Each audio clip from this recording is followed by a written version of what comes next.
Hello and welcome to the Byzantine Scotist. Today I'm going to be doing something a little bit different than I usually do, but something I'd like to make more common on this channel, which is to do a book review. So today I'm going to be reviewing Delivered from the Elements of the World by Peter Leithart. Now, for those who aren't aware, Peter Leithart is a Presbyterian theologian, but I think he's extremely insightful. He does a very good job at looking at biblical symbolism and biblical literary patterns, and is very good at noticing things in the text that a lot of other people don't notice. And he's also done a very good job at systematizing and popularizing the work of his mentor, James Jordan, who I think is also very insightful and very underrated. I've learned a ton from both Leithart and Jordan, and especially Jordan. And so I wanted to review Leithart's book on the Atonement.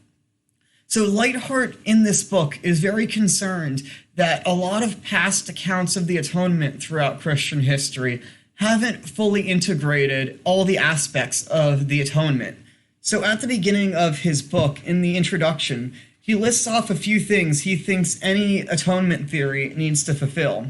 It has to be Levitical, because Jesus is the fulfillment of the sacrifices in Leviticus, and so it has to take seriously the actual sacrifices in Leviticus. It has to actually answer why the different details that are explained in the 5 different types of sacrifices in Leviticus happen. It has to explain how Jesus fulfills both the burnt offering and the sin offering and the trespass offering and all these different types of offerings and in different ways.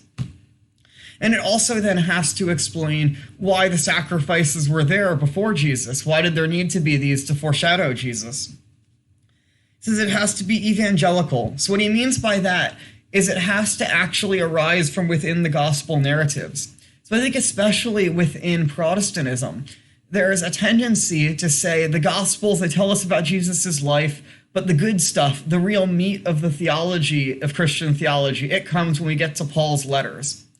And Leithart objects heavily to your drawing on N.T. Wright that if we're going to have an atonement narrative, it has to actually make sense of the words of the Gospels. So we have to have an atonement theology that Matthew, Mark, Luke, and John are actually talking about when they write the Gospels.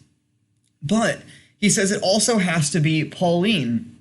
So we could have a nice metaphysics of the atonement. We could explain interesting details of Jesus' life. We could explain how it ties to the sacrifices in Leviticus, but if we can't then make sense of the actual words and arguments of Paul when we get to Paul's letters, it's not a real atonement theology.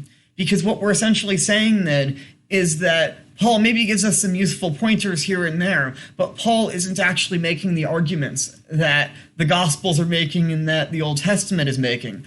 Paul actually has to make the arguments that we are making within this book in the atonement theology. He says it has to be inevitable. So right when Jesus rises from the dead, he acts like, of course, this was the end to the story. And we get the same thing in Paul's letters. Of course, this was the end to the story. There's no other way that God could have been faithful to his promises besides the incarnation, death, and resurrection. And so if we're going to have a atonement theology, it has to make sense in this inevitability. And with this, he also says it has to be historical. So if it's going to be an atonement theology, right? Atonement didn't happen in some Platonic realm of thoughts. The atonement, yes, it happened from the foundation of the world. Yes, it is eternal, but it also happened at a particular point in time. It happened in around the year 30 AD in Palestine, in the Roman Empire, after 2,000 years of Israelite history and another 2,000 to 3,000 years of the history of mankind before that. We have the Roman Empire there. It's bordered by the Sassanid Empire very close by. These are lots and lots of details that have to be actually explained within our atonement theology. Jesus couldn't have just come at a random time. And so from that, he says it also has to be a fruitful atonement theology.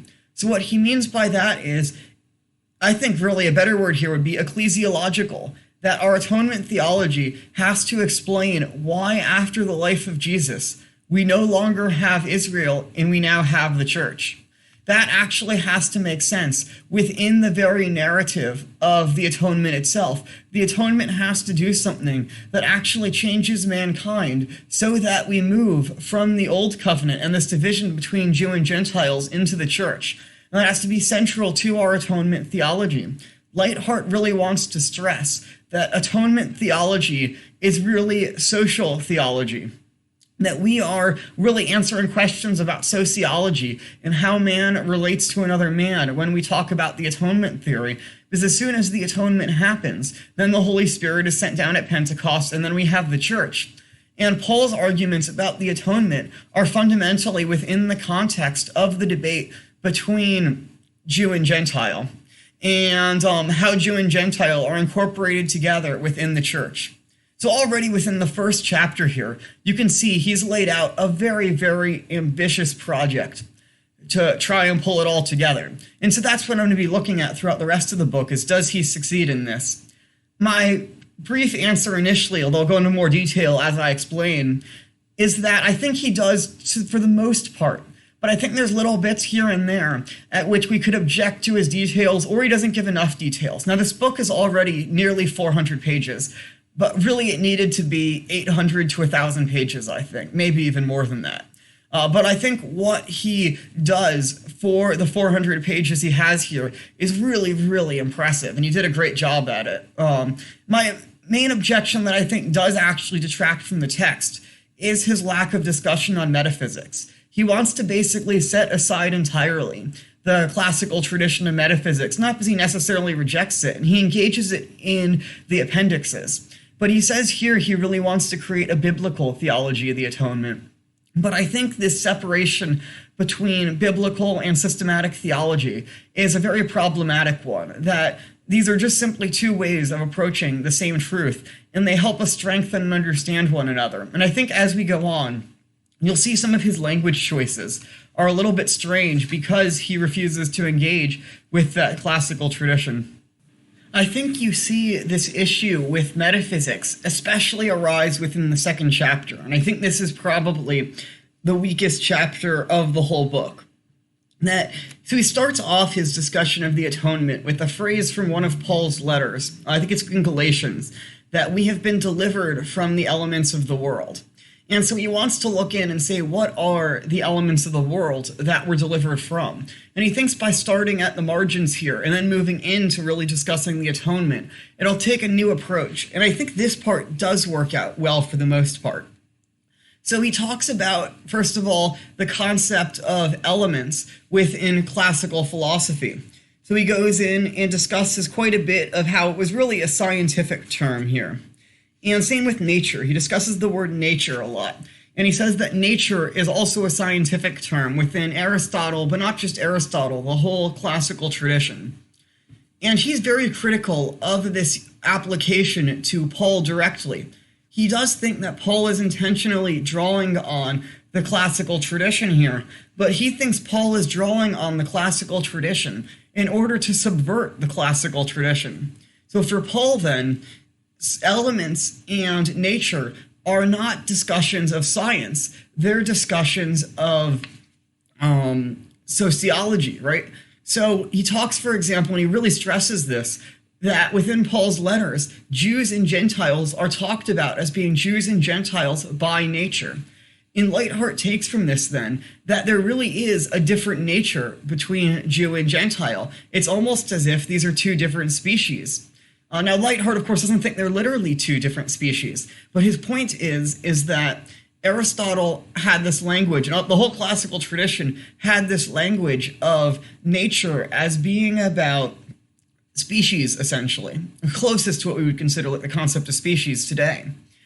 And that Paul undermines that by making nature primarily about Jew and Gentile and a social relationship. So somebody is by nature in a certain place. Now, I think Leithart here actually doesn't really fully grasp the classical tradition of nature.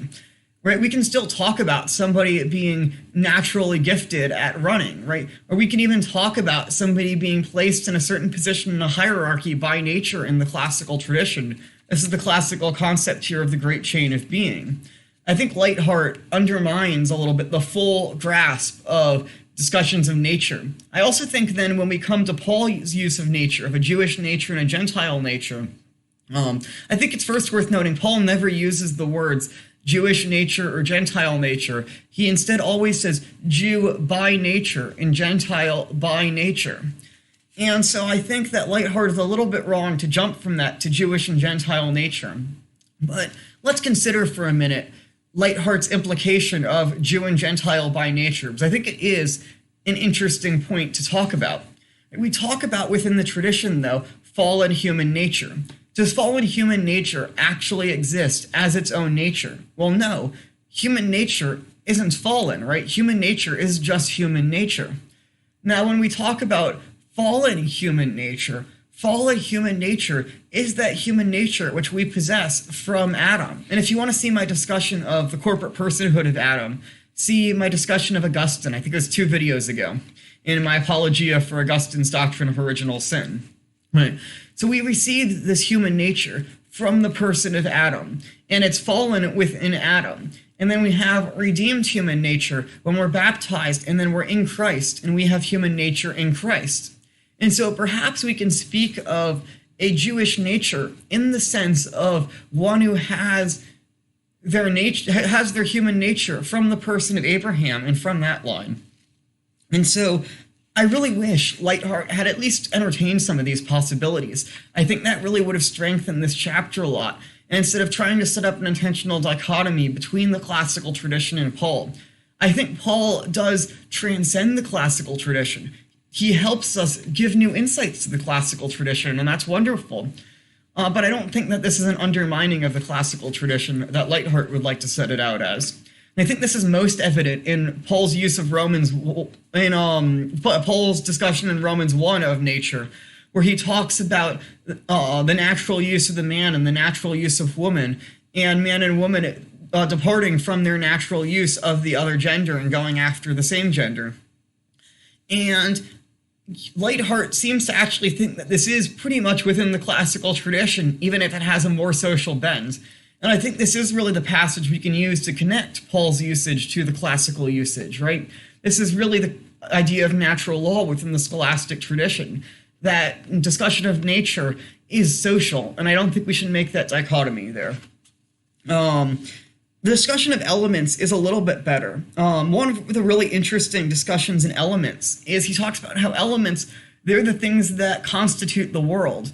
And he talks about how in pagan religious texts, but even in Jewish religious texts, such as in Philo, the work of temple sacrifice is what maintains the elements of the world, so that if sacrifices at the temple stopped, the physical elements of the universe would actually begin to fall apart, because the universe is a microcosm of creation.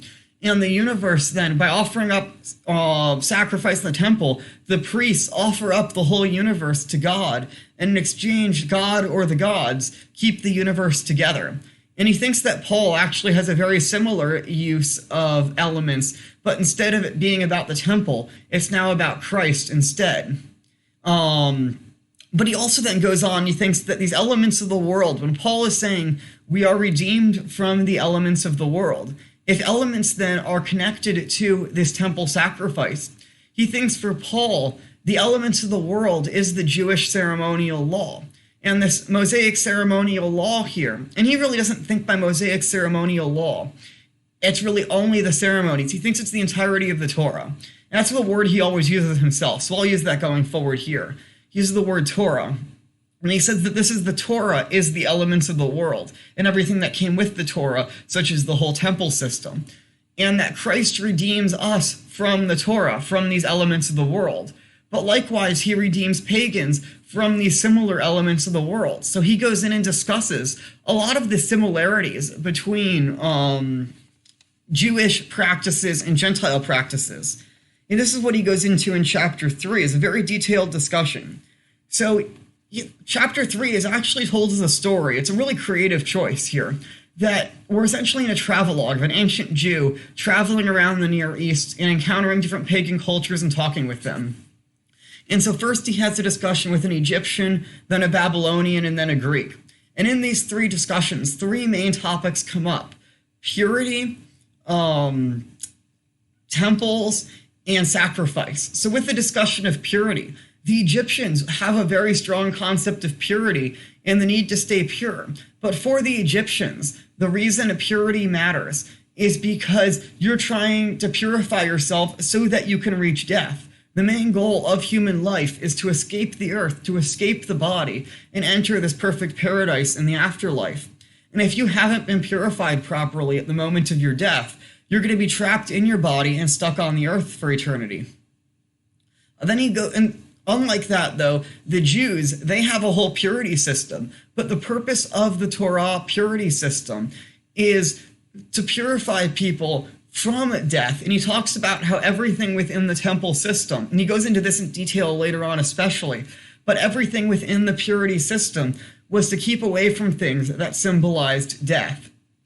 We then go on discussing with the Babylonian and the temple, that Babylonians also have temples just like the Jews do, and every culture does. But these are, again, very different purposes. So within the Babylonian temples, there's idolatry. They have to purify the idols that the gods can exist in them.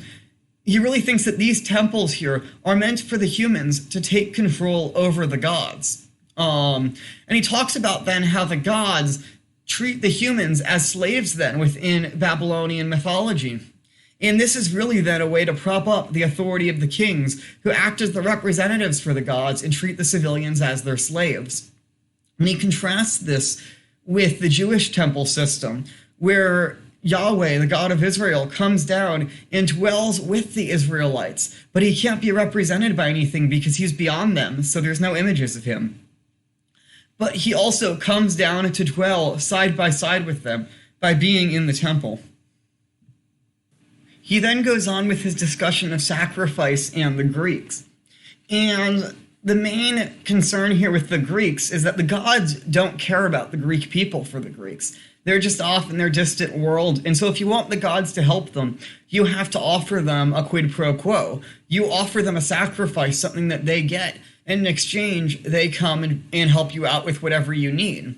He also discusses within Greek culture, especially phallic worship, the worship of male genitals that happens within Greek culture, and really within all pagan cultures. And that will become an important issue later on in the book. But with the discussion of sacrifice here, it talks about how within the Jewish culture, sacrificial system, the purpose of the sacrifice was so that the one sacrificing it could ascend into the presence of God and then could eat a meal with God. So within the Greek system, you offer food at the temple of the gods, but you don't eat a meal with God. But in the Jewish system, you actually eat a meal with God. And then also within the Jewish system, your goal is to be covered up in front of God. You needed to maintain modesty in front of God.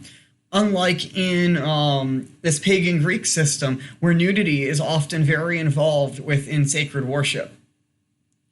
So he then goes back, and hopefully I haven't misrepresented any of these pagan cultures here. This is only a brief discussion he has in the book, but he has a very long bibliography here, so you can really learn about all these details if you want more. All right, so now he turns to the practical theological discussion of this in chapters 4 and 5.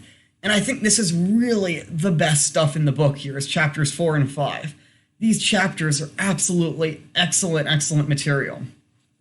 So he first starts out with a discussion of the flesh.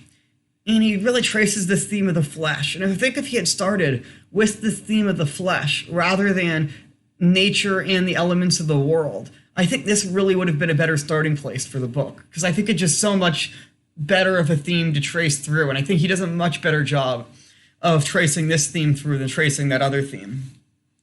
And so his discussion of the flesh here starts with Adam being created in the flesh. So Adam is in the flesh, and Adam is created immature, right? He's this newly created human being.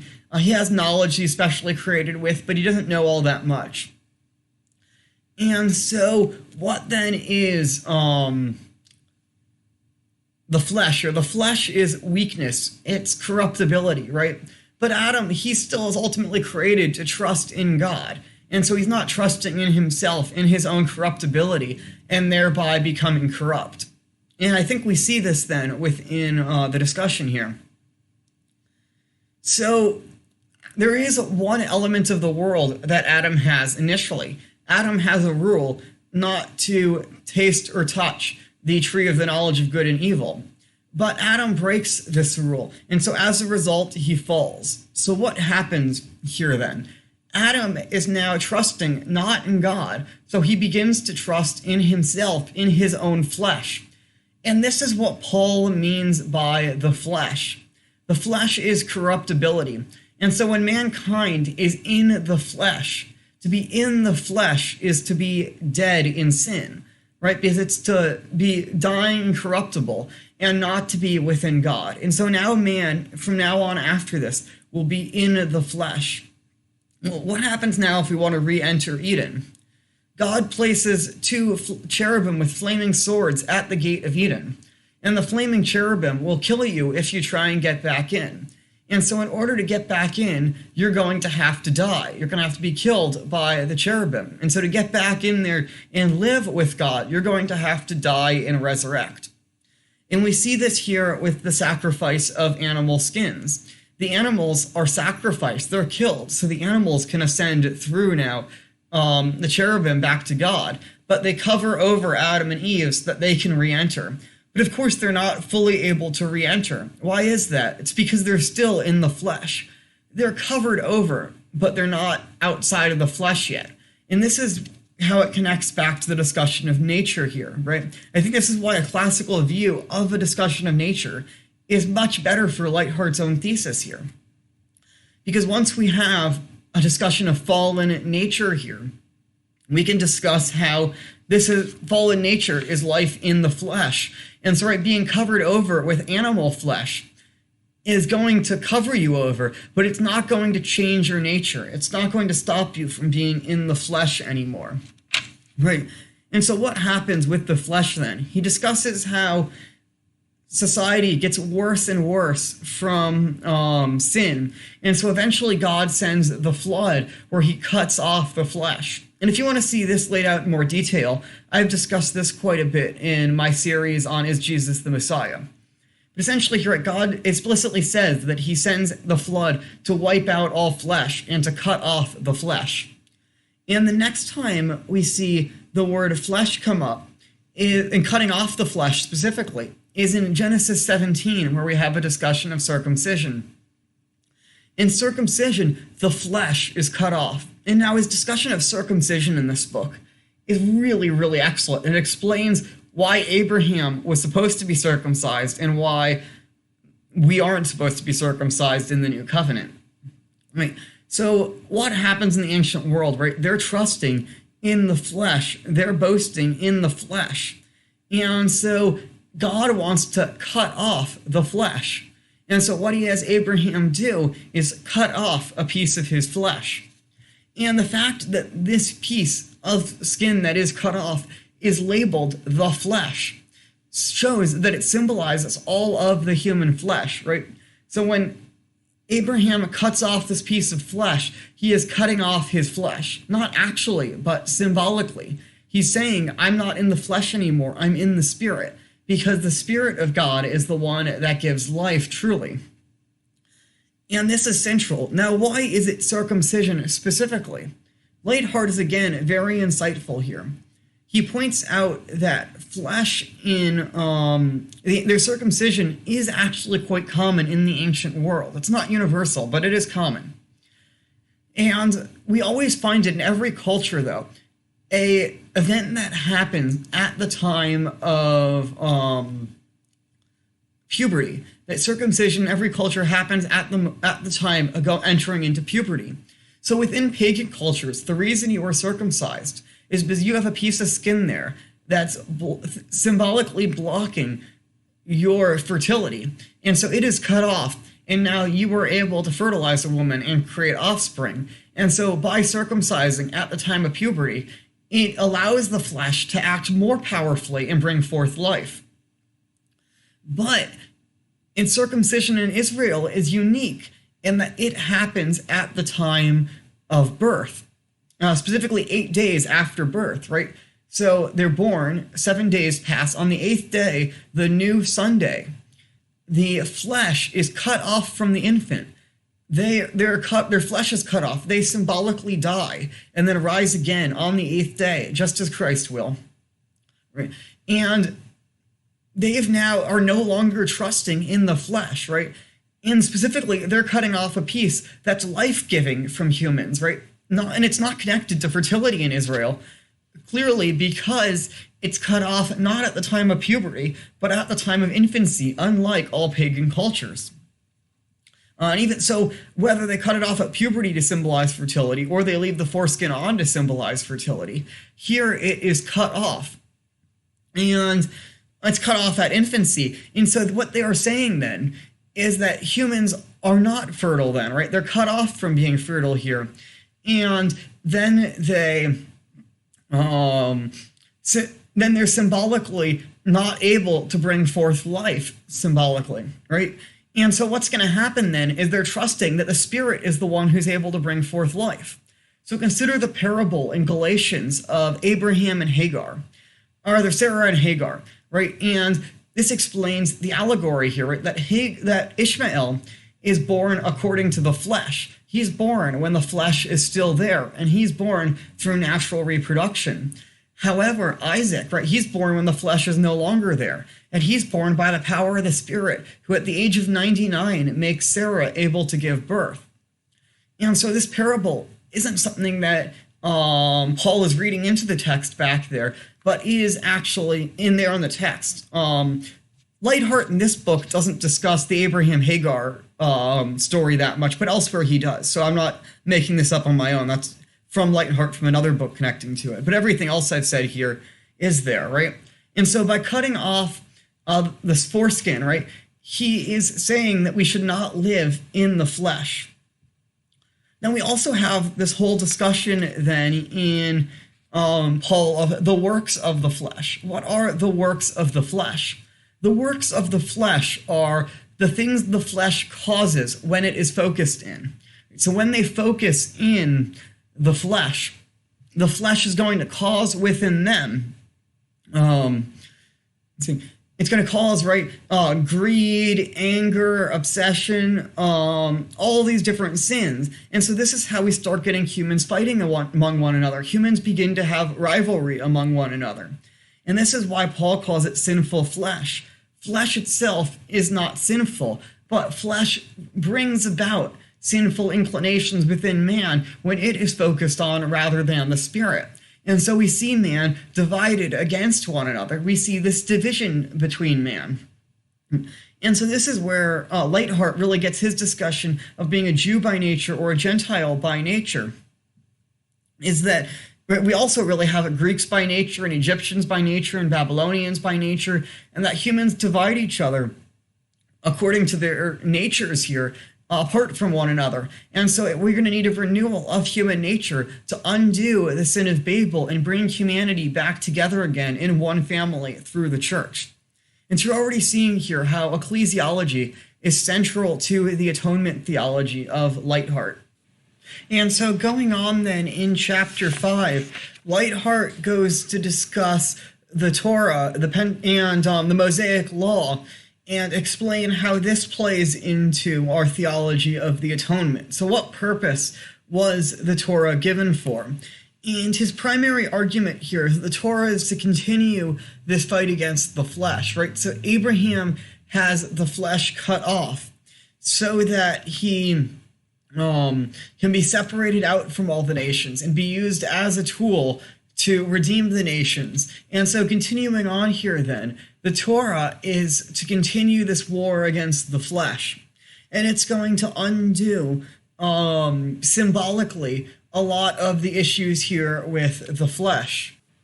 And so now Israel isn't fully going to be under the flesh anymore, but they're not fully under the Spirit yet either. Because while the sanctuary, first the tabernacle and then the temple, symbolically is a new Eden, it's not actually restoring access to the Garden of Eden. And so they're still going to be not yet under the Spirit, but they're also not in the flesh. And so this is where now they're under the law, or they're under the works of the law, in a sort of transitionary phase, right? Where they're being pulled out of the flesh and being called to live according to the Spirit. So my own thoughts here, which Leithart doesn't mention, is I think this really illuminates Paul's argument in Romans 9 that the people of God are the ones called according to the Spirit and not according to the flesh, right? Because here, when they're called to live under the Torah, they're called to live according to the Spirit and not according to the flesh, but they're going to still act according to the flesh. So going back here to Leithart's book, he goes on to discuss how this temple is different, right? We laid out a little bit of how it's different here. It's not like pagan temples, because God is going to dwell side by side with them, and there's not going to be any images to depict him. There's nothing by which they can have control over him. He's still sovereign, but he's dwelling side by side with them. That's his goal. His goal here within the temple system is to get them, the people of Israel, into the presence of God, so that they can live together. And we see this in the layout of the temple. So the temple is a new Eden. We have the world here, which is the outside.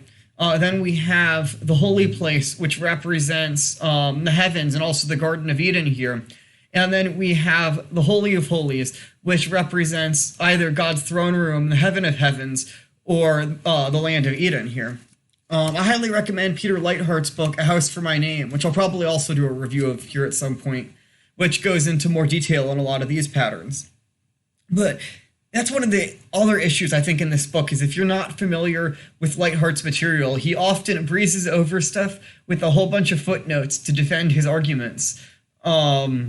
But you have to know a lot of other material to follow his arguments sometimes. He does try and lay it out clearly, but in spots he's not able to defend, respond to all objections, and so on, because he only has so many pages to deal with this. And it's already very, very long. He goes on to discuss then how sins pollute a society, right? That as people live in the flesh, sins continue to get worse and worse and worse. And so there has to be a way to cut off the flesh. And so the purpose of the Torah, according to Paul, is that the Torah is to kill the flesh. That's the purpose of it. So it's going to concentrate the flesh and then destroy the flesh. And that's what we see in the structure of the law. And then it also then teaches Israel, so we see that with the removal of sins also, this is especially seen in all the sins connected to the death penalty, that the death penalty is how sin is removed from the land, because the people are cut off and they're not able to spread their sin anymore. And so this is, again, a cutting off of the flesh we're seeing here with the death penalty. We see then he goes into a discussion of the purity laws. So the purity laws are all connected with death, and he goes into a very detailed discussion of that. Unfortunately, not as detailed as would be ideal, but he discusses it elsewhere, right? So, for example, if you're in a room with somebody who dies, you become impure. Now, right, you become unclean, specifically is the word that's used, but impure also. And being unclean is not that you're sinful, but now that you're associated with death. And so you have to go through a ritual to purify yourself, so you cease to be associated with death, and then you can enter the presence of God. And then you enter the presence of God here through this system of sacrifices. So there's sin and trespass offerings intended to deal with sins. Then he really focuses, though, on two primary other sacrifices, which is the Ascension Offering, in which the animal is burned up, and the animal is identified with the sacrificer. And the smoke then ascends as a cloud up to heaven. And so the worshiper, through the death of the animal, ascends into the presence of God. The other one then is the peace offering. So once now they're in the presence of God, they've been cleansed of sin, they're now at peace with God, and they're able to share a meal together. And so part of the animal will be burnt up for God, part of it will be eaten by the priest, and part of it will be eaten by the sacrificer, so that all three of them together share this meal and live in each other's presence, right? And so here we have the bringing of people into the presence of God.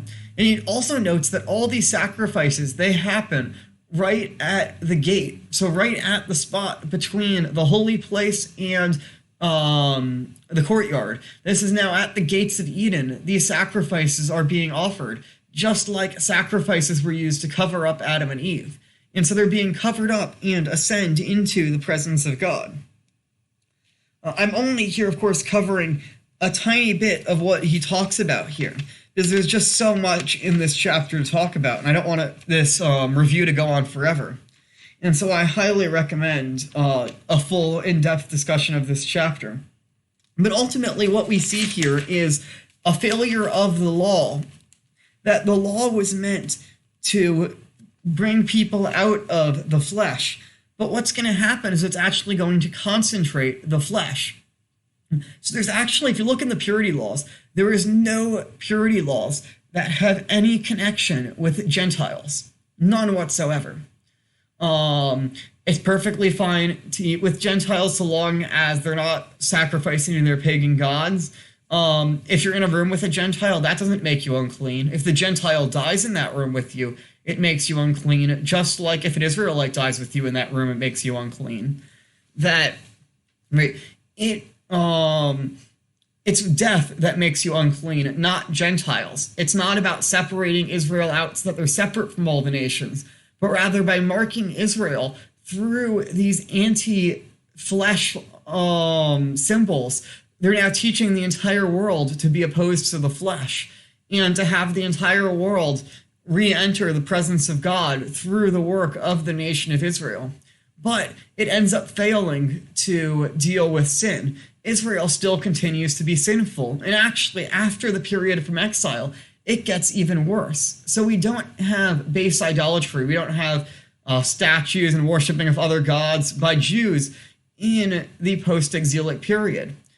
They only worship the true God. But what does Jesus critique the Pharisees for? It's primarily for their exclusivism, that they see themselves as above the other nations, as more important.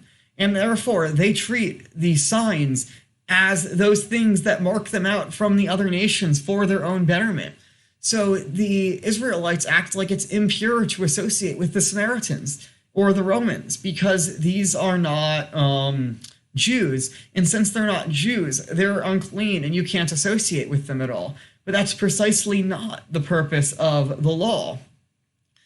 And the reason that this happens is because the Israelites are still living in the flesh. The Torah, it cuts off the flesh, but it can't deal with this fundamental problem within man. It can't deal with the fallen human nature of man. Man is still going to be in the flesh forever unless something deals with the flesh itself and transforms the flesh so that man can live again. Man not only needs to die to enter the presence of God, but to die and be resurrected. And I think that this is very insightful here, especially with the problems of the Pharisees. And it really then enlightens Paul's debate with especially the Galatians and who his interlocutors are there. I think the primary issue I have with this section, it's really excellent, but there's just too much material in this chapter. This needed to be multiple chapters so we could get more discussion. And I think it actually fails partly in one of Leithart's concerns, which is this typological atonement that he wants to have. I think he does a good job at typology of Adam, of Abraham, and of the Mosaic sacrifices. And does a good job of showing how those foreshadow Christ and why they're needed to happen before Christ. Not merely that they foreshadow because we just want to wait a lot of time and have some prophecies to prove Jesus, but that they actually set the stage for Jesus. What we really needed here, though, that wasn't in this section, I think, is a discussion of Israelite history. How does the books from Joshua to the end of the Old Testament fulfill this? We get a brief discussion of how Israel's failed, but I don't think we get an in-depth discussion enough. And I think what really needed to happen here is a discussion of the curse of exile within the law. I think N.T. Wright does an excellent treatment of it, but I think Leithart, drawing on Jordan, tends to collapse the exile so that the exile really does end with the time of the end of the Babylonian period, and then the Persians through to the Romans. They call it the time of the Gentiles. Now, I don't think it's exile in the same sense as being in Babylon. There really was the return from exile, but I think they overemphasize it. And I think this causes Leithart to miss one of the major themes within the law, which is the curse of the law. And he's going to deal with this later on in the book. And so when we get to that, I'll critique that section. All right, so since we're at 40 minutes, I've decided to stop the discussion here for now. So this is part one. We've now discussed the Old Testament setup of the atonement. And so in part two of this review, I'm going to go look in at what Leithart's actual theory of the atonement is and how it applies to justification and ecclesiology.